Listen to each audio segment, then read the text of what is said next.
1. It's your man DJ Seiko back today with Andrea. I don't want to say Andrea. Andrea Miller. It's Andrea. It is Andrea? Yeah. Okay, bad DJ, bad DJ. So let's take it as if people just finished watching the Greg Palast film, The Best Democracy Money Can Buy, and they have questions about this cross-check thing. You know, how can I make sure it doesn't happen to me? How can I check to make sure it already didn't happen? You know, what do I do with this new information? So tell me a little bit about yourself, what you do, and then tell me what I need to do. Oh, all right. I'm the executive director of a group called People Demanding Action, and one of the things we work on is voting, and we have a campaign. It's called Let Me Vote, Count My Vote. There are two sides to the problem with voting in the United States. Okay. One side is for mostly communities of color, it's getting in the door to even be able to cast the ballot. And then the other side of it is when you vote on an electronic voting machine, is your vote really being counted the way that you intended it to be? One of the things that is wonderful and amazing about computers is they are very, very, very, very fast at math.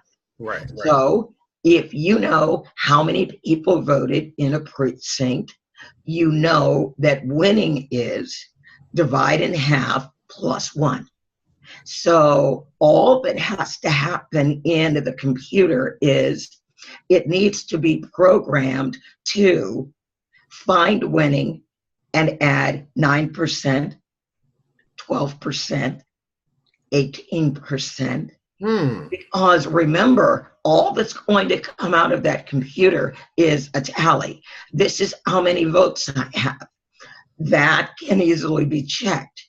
But when you vote on a machine, what you can't check is who did people really vote for?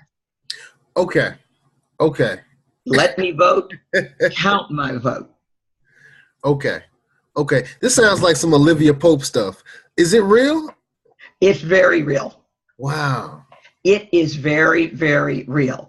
In another life, back in the 90s, I had a computer programming team. So a lot of the software we have on the internet, signing up for health insurance on the internet, we pioneered that back in the early 90s. Before people were really using the internet for doing major data things. And one of the other things that we realized, and we always told people, is every computer program has a back door. And that's because every computer programmer worth their salt builds one in. There is always a way for them to get back into that program. Let's say you contract with a company to write a program, you get half the money up front, and then you're supposed to get the other half on delivery. Well, let's say that other company doesn't pay you the other half. Let's say they're like he who shall not be named, but sitting in the White House, who always stiffs the companies that do business with him. Well, good computer coders have a back door into that software so they can just shut it off. Okay. So you know this is not some Olivia Pope ABC stuff. Right. So this is not imaginary. Also, if they took the light off your computer, you wouldn't know if it was on the internet or not. Ooh. Okay. Ooh. Okay. So we watched The Best Democracy Money Can Buy. Now you got me scared. So I've seen the film. I just heard the things you talked about. Woo. Right. So what do I do now? All right. Well, what you do is you are going to need to be very vigilant about making sure your name remains active active on the voting rolls. So what you can do, we made it very, very easy for people. We built a website. It's called Virginia Register to Vote. So Virginia, spell it out, register, number 2 vote.org. At the very top of the page, it says register to vote. Click on that, and that's going to take you directly to the Virginia Board of Elections. Don't trust anybody else's voting website. You must go to the Virginia Board of Elections. Just go to, see, that's really hard for people to navigate. So we never take people there. Okay. We take them there through Virginia Register to Vote. So let's go to Virginia, spell it out, register, number 2 vote.org. Okay. Virginia Register, number 2 vote. So get rid of TTO, number 2 vote.org or .com. We own both.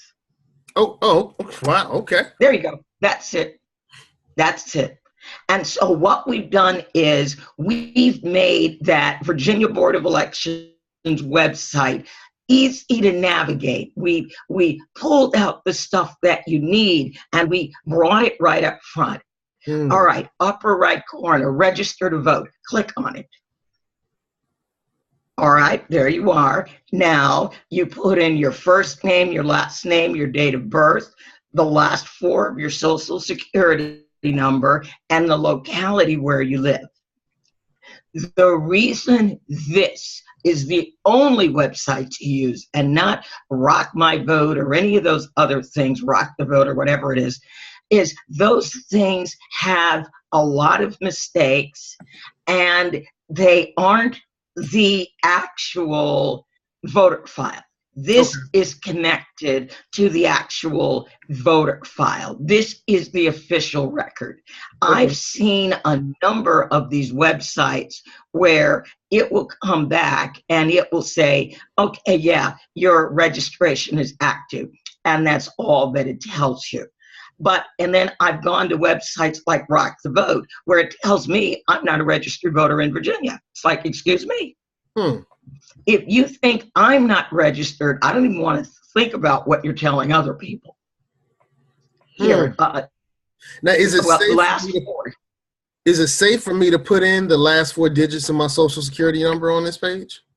Yes, what's not safe, yes, it is just fine. And then notice on this page it says HTTPS.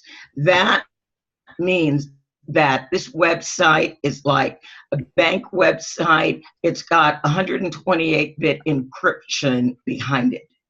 Okay. So everything that is going over line is being encrypted.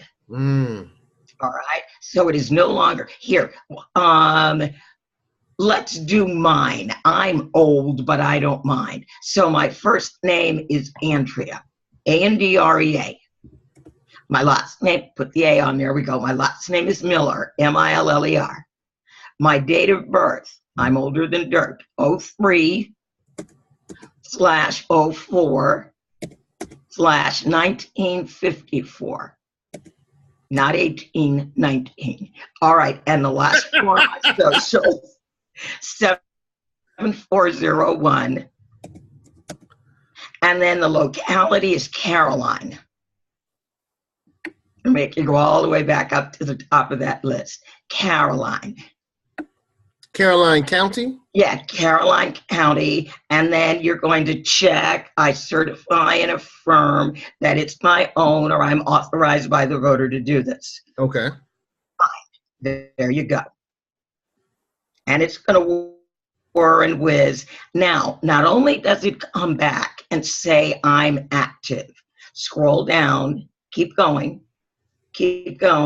It says in 2008 and 2009, I voted absentee.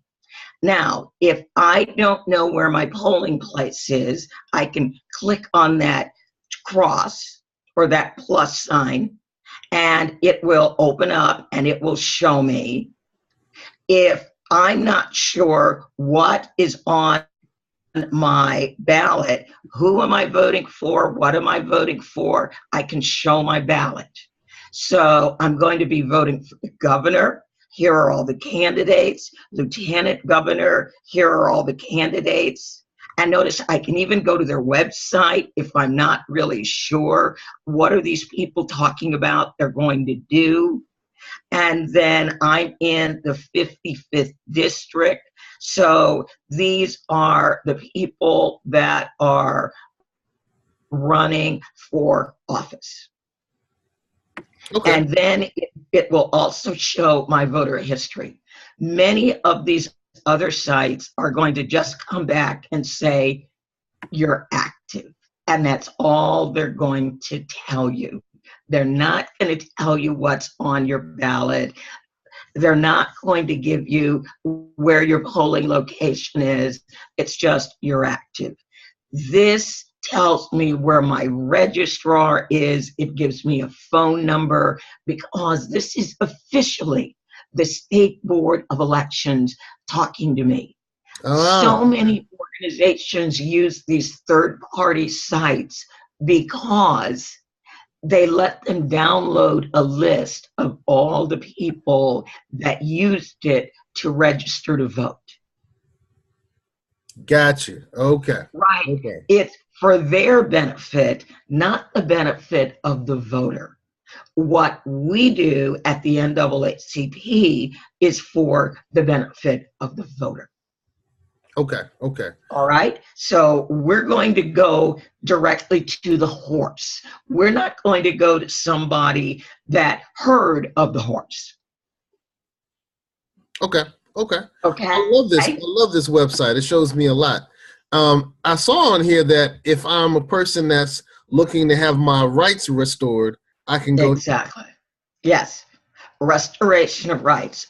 Now, Governor McAuliffe has currently restored individually voting rights for more than 160,000 Virginians.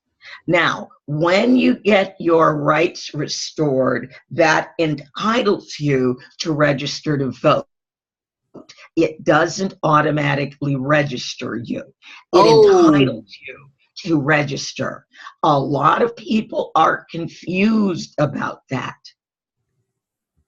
Wow. I thought as soon as you got your rights restored, you were automatically registered to vote. No, you are not automatically registered to vote. You are still required to register to vote.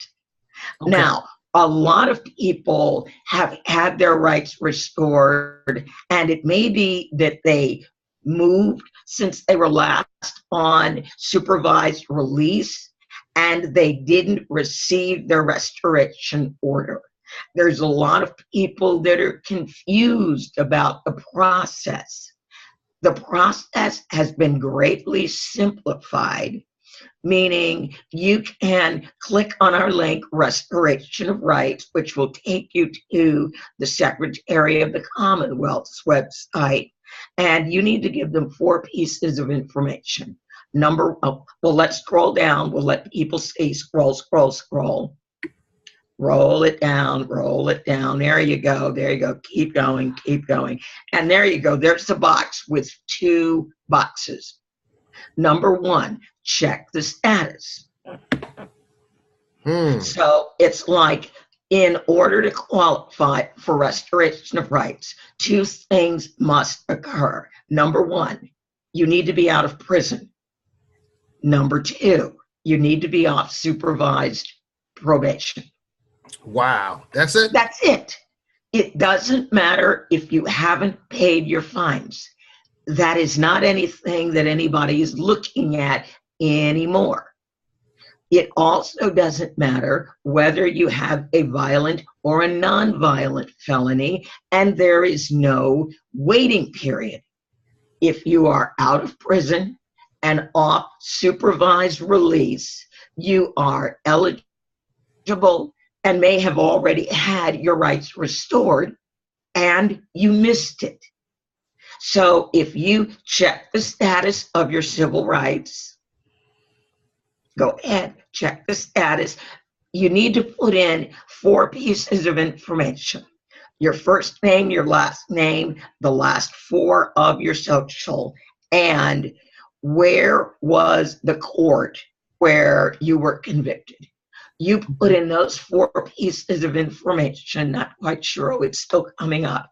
And then it will come back and it will let you know if your rights have been restored. Oh, actually, you don't even need the locality anymore. It's first name, last name, your date of birth, in case 2 people have the same last name and the last 4 of your social. And then when you search, if you've been restored, it will come back and say you've been restored, and it'll give you a date. Now, if it comes back and it doesn't say anything, oh, okay, my rights haven't been restored. You could then use your back button and then click on the other button on the right, request your rights be restored. Now, if you have just gotten out of prison and just gotten off of supervised release, your rights will automatically be restored. There is nothing you need to do. Well, say that again. If you have just been released from prison and you are off supervised release, let's say that they let you out of prison and there was no supervised release or probation or parole or anything else. You're just, okay, we're going to let you go. You're good to go. And that's occurring for a number of people, maybe where they're released, they've been in prison for a long time, they're older, they're like, look, the guy's 70, what's he going to do? Let him, yeah, right. He's going to, slowly sort of try to shuffle down the street. No, we're not worried about this guy. He's not going to do whatever it was he'd done 20, 25 years ago. So your rights will automatically be restored. Now, there are people living in Virginia who have been eligible to get their rights restored for 50 years. And for whatever reason, never did it. Wow. So, and in many instances, they couldn't afford to pay the fines. That happened in a lot of cases. Because remember, there's the original fines, and then over time, they add interest, so those fines add up. And if you are not of means, it very easily could be you couldn't afford to pay your fines. So all that is gone now. It is no longer a consideration. So there are 2 criteria that the governor is looking at. Well, number 1, he's restoring people as they get out of prison and come off supervised release. And then he was also restoring people who had been eligible for restoration for the longest. Wow. If you're in the middle and you're like, I've been eligible for 5 years, he's got people, he started at 50 years and is working his way forward. You could say, hey, please restore me. So that's the 1A and the 1B priority that the governor's using. All right, well, he's done some great work in the area of restoration. Yes. Why are we still on cross-check?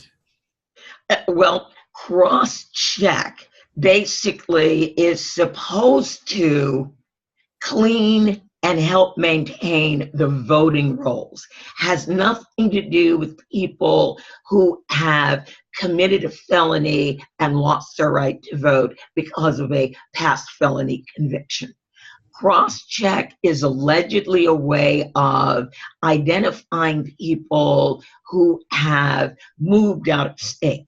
Now, in Virginia, when you register to vote, there's a question right on the voter registration application. Are you registered to vote in another state? If you say yes, then they want to know what state. And the reason they ask that question is the Board of Elections then contacts that state. I came from Maryland, and they will tell Maryland, hey, Andrea Miller, your little problem child in Maryland, lucky us, we got her now. So take her off your voter rolls. She's down here causing a problem. Now, bothering everybody. Now, cross-check. It is perfectly valid for states to want to make sure that they've cleaned up their voting rolls and they don't have a bunch of people on there that don't live in the state anymore. Okay. That's valid. Cross-check is invalid because it only looks at first name, it only looks at last name. Now, remember our little restoration of rights system? Yes. First name, last name, date of birth, last four of your social. Right. You know, it's like, all right, if I'm looking at 4 points of data, the odds of me coming up with the wrong person have been drastically reduced. Right. What if I just look at first name and last name? Think of all the fathers and sons and mothers and daughters who have exactly the same name, or grandfathers, fathers and sons, you know, the original, the junior, and then the second, the third, and the fourth. Well, cross-check doesn't look at the suffix. It just says, James Washington. You know what? I have a James Washington in Virginia, and look at that. There's a James Washington in Georgia. Now, what Virginia does, you're going to love this. They send a postcard to James Washington in Georgia, and they go, Mr. Washington, do you live in Virginia? And he's like, no, I don't live in Virginia. So he sends the card back. And then the James Washington that's in Virginia, they unregister him. You don't live in Virginia. Mm-hmm. Well, I live in Virginia. It was the one that was living in Georgia that doesn't live in Virginia. Why didn't you ask me? I'm here. No, you're correct. He doesn't live in Virginia. That's not the way it works. One of the other things that happens is in Virginia. That's not the way it should work. That's not the way it should work. Right. Now, Virginia has another system. Virginia has a system called ERIC. The ERIC system looks at multiple data points. It looks at first name, it looks at last name, it looks at date of birth, it looks at are you a junior or a senior. So now it's got 4 pieces of data that it can examine to try to figure out who's who when it's looking across 29 states. When you look across 29 states, what are the odds that you're going to encounter more than one Luis Fernandez? I know 3. Right. I used to hate one of them. Right, yeah. So cross-check goes, Luis Fernandez, he's voting in multiple states. Let's unregister all the Luis Fernandezes. Oh, okay, I thought you said Luis. Yeah, Luis. Okay, you saying Luis. Okay, gotcha. Luis. I didn't know.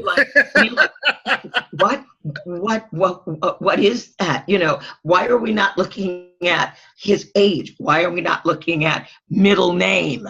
Right. If Luis M. Fernandez and Luis G. Fernandez, are they the same person?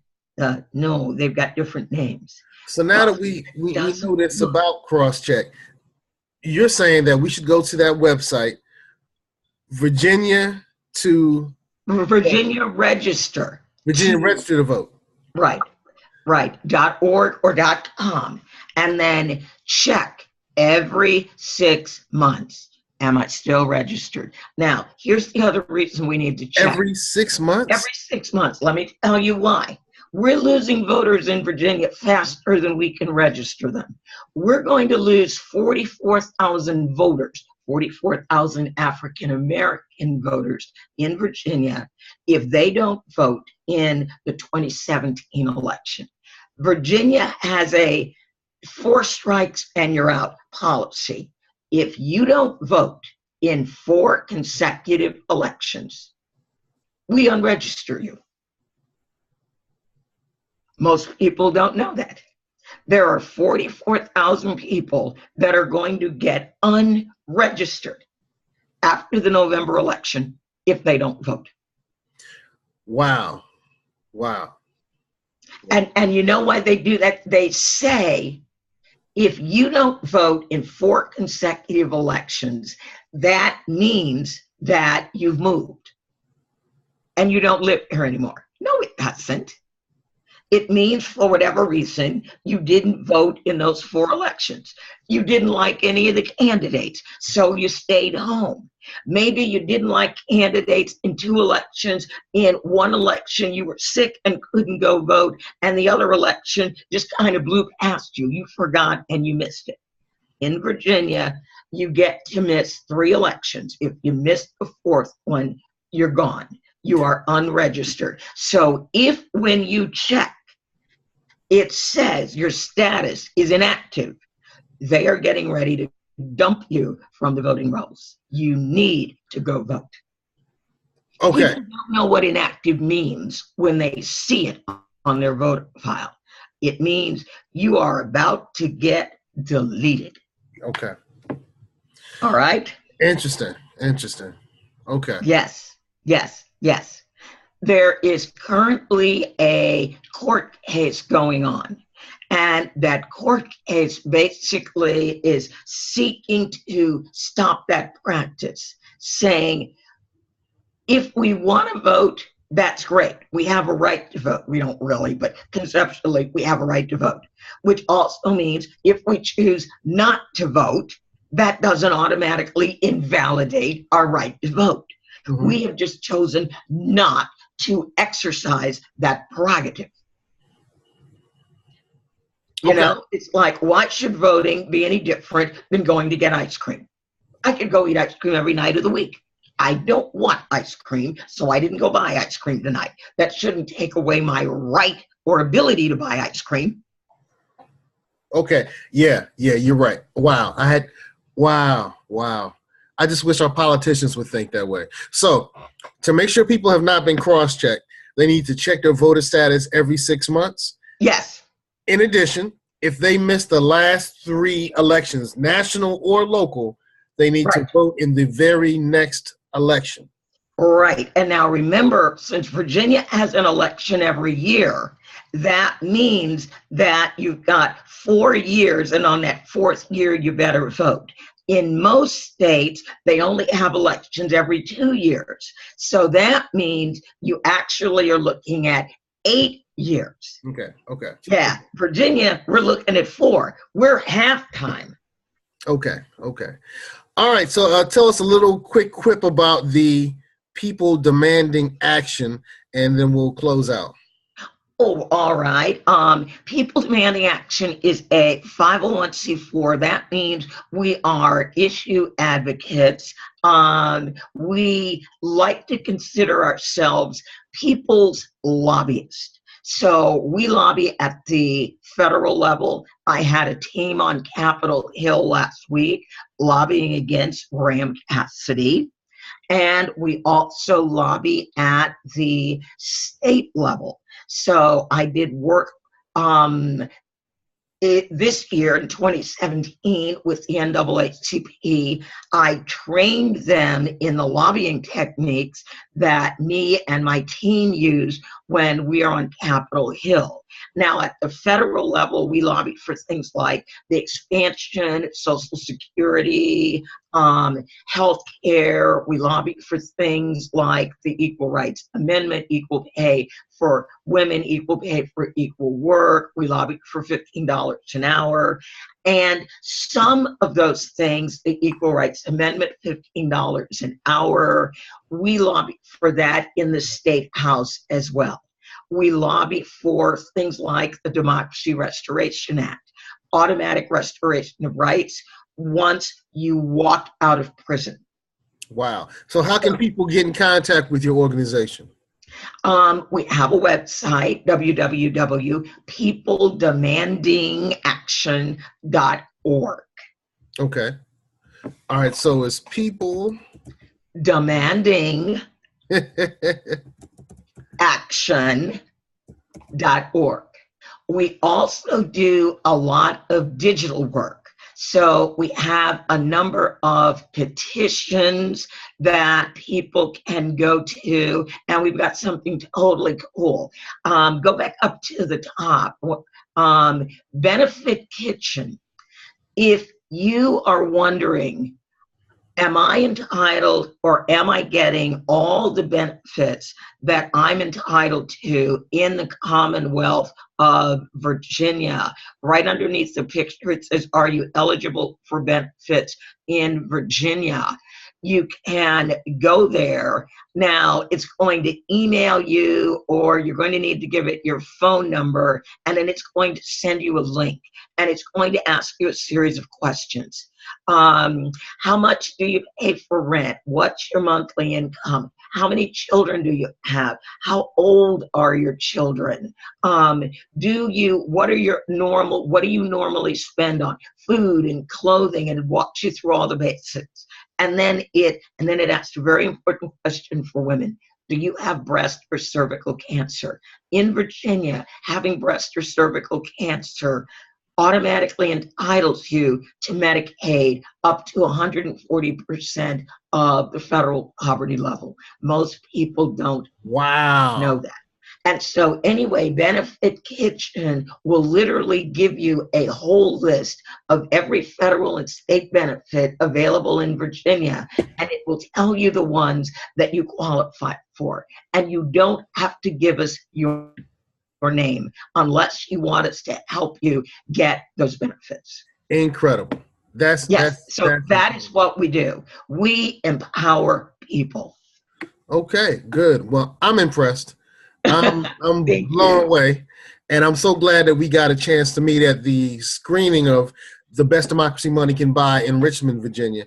We have some screenings coming up, and we thank you for everything that you're doing. All right. And thank you, Seiko, for remembering me. All right. Stay fly.